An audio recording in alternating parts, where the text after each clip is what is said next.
Hello friends, আমার চ্যানেলে তোমাদের স্বাগত। আজকে আমি তোমাদের সামনে যে বিষয় নিয়ে এসেছি তা হলো West Bengal State University BA major 5th semester examination 2025-26 history major HISDAC 508T rise of modern West to full marks 50।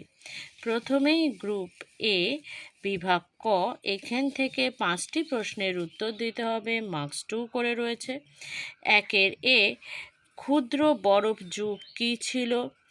B, ওয়েস্টফ্যালিয়া শান্তি চুক্তি কোথায় কখন স্বাক্ষরিত হয়েছিল? সি, ইংল্যান্ডের বিপ্লব শুরু হওয়ার সময় কে ইংল্যান্ডের রাজা ছিলেন?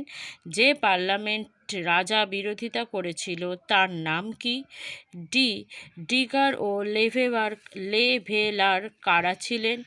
ই, বিজ্ঞান বিপ্লবের দুটি গুরুত্বপূর্ণ আবিষ্কার কী ছিল? এফ, কোন দুটি আবিষ্কারের জন্য গ্যালিলিও সবচেয়ে বিখ্যাত হয়েছিলেন? জি, সপ্তবর্ষীয় যুদ্ধে কোন দেশগুলি অংশগ্রহণ করেছিল? H, the spirit of the laws কে লিখেছিলেন? আই, লাডাইট কারা ছিল? যে, শিল্প বিপ্লব কথাটি কে প্রথম ব্যবহার করেন? নেক্সট, গ্রুপ বি বিভাগ খ, এখান থেকে যে কোনো 4টি প্রশ্নের উত্তর দিতে হবে, মার্কস 5 করে রয়েছে।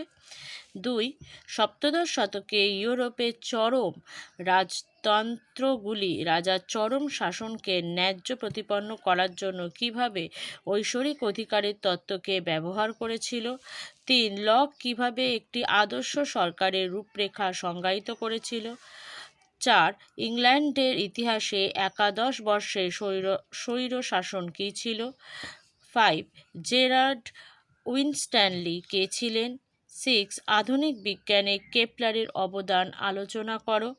7, সপ্তদশ শতকে ইউরোপে আমস্টারডাম কেন সবচেয়ে গুরুত্বপূর্ণ অর্থনৈতিক কেন্দ্র হিসাবে গড়ে উঠেছিল?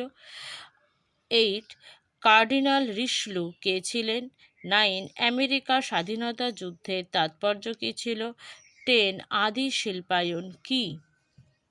নেক্সট, বিভাগ গ গ্রুপ সি, এখান থেকে যে কোনো 2টি প্রশ্নের উত্তর দিতে হবে, মার্কস 2 করে রয়েছে। 11, কোন ঘটনাগুলি ইউরোপকে 30 বর্ষীয় যুদ্ধের দিকে নিয়ে গিয়েছিল?